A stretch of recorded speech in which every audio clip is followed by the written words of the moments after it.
Nous sommes le 2 avril 1768. Jeanne, en Jean, encore endormie dans son hamac, dans l'arrière-pont, est réveillée en sursaut par François. François informe le jeune valet de Commerson qu'un Tahitien nommé Boutaveri a été invité par le capitaine à monter sur l'étoile. Curieuse, Jeanne, en Jean, se lève aussitôt. Sur le pont, les hommes d'équipage entourent le capitaine et son invité. Jeanne, en Jean et François s'approchent. Plus loin, Jussigny croque les formes du bel indigène. Ce dernier est nu. Un homme de l'équipage vient lui remettre un pantalon et une chemise. L'autochtone se pare de ces drôles de tissus et en les enfilant rit de bon cœur. Tout l'équipage, et Jeanne, en Jean, rit face à cette nouvelle situation. On lui enfile aussi un bonnet sur la tête, et ainsi vêtu, Boutaveri entreprend de visiter l'étoile. Il arrive près de Jean, de Jeanne, et étrangement pris d'une grande frénésie. Il agrippe le bras de Jeanne, en Jean, et se met à crier « Aïe néné, aïe néné !» Boutaveri est fasciné par Jeanne, en Jean. Les hommes d'équipage s'interrogent. Boutaveri multiplie les gestes, tous plus aguichants les uns que les autres, envers le valet de Commerson qui ne sait comment se défaire de la situation. Tandis que certains hommes d'équipage sourient, le doute s'installe chez d'autres. À ce moment-là, Jeanne, en Jean, elle, sait que Boutaveri comprend, lui, qu'elle est une femme. La peur la prend aux tripes. Elle s'enfuit. Tandis que le capitaine et Romainville, le cartographe de l'expédition, arrivent, grâce à la démonstration d'un des canons de l'étoile, à détourner l'attention de Boutaveri, Jeanne, en Jean, tremblante, va se terrer dans l'entrepont. Averti, Commerson vient retrouver Jeanne.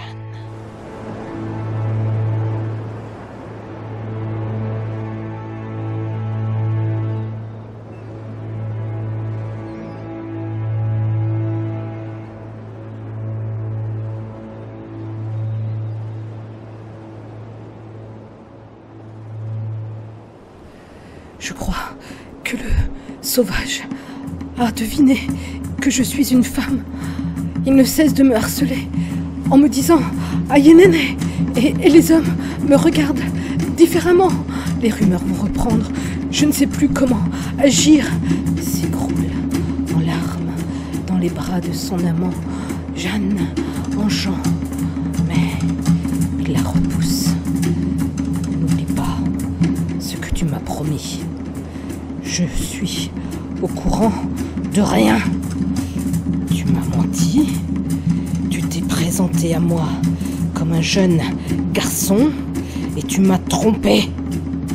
Lui assène froidement Commerson avant de laisser Jeanne, en Jean, face à sa tourmente, tandis que la boudeuse et l'étoile s'approchent des côtes.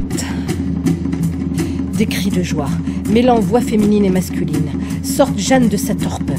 Des centaines de pirogues, avec à leur bord des Tahitiennes nues, font oublier aux 400 hommes d'équipage des deux vaisseaux toutes les difficultés qu'ils viennent de traverser. Tous sont envoûtés, même Bougainville, tout en gardant la froideur de son rang, profite du spectacle de ces beautés d'un autre monde. Les Tahitiennes ont de longs cheveux noirs ornés de fleurs, leur corps est svelte et leur poitrine si avenante que plusieurs hommes se demandent s'ils sont en train de rêver. Hé, Jean Barret, ça ne t'excite pas, toutes ces belles jeunes femmes nues? Lance, en voyant Jeanne en Jean sortir de l'entrepont un des hommes d'équipage. Tu n'as pas envie de te les offrir? Regarde, même le petit François semble bien attisé. Jeanne ne peut répondre. La gorge nouée par la peur, les yeux noyés de larmes, elle s'éloigne du matelot sans rien rétorquer. Dans la cabine de son maître, elle sait qu'elle va devoir faire face à l'inévitable. Si Boutévéry a deviné qu'elle est une femme, les insulaires vont en faire autant.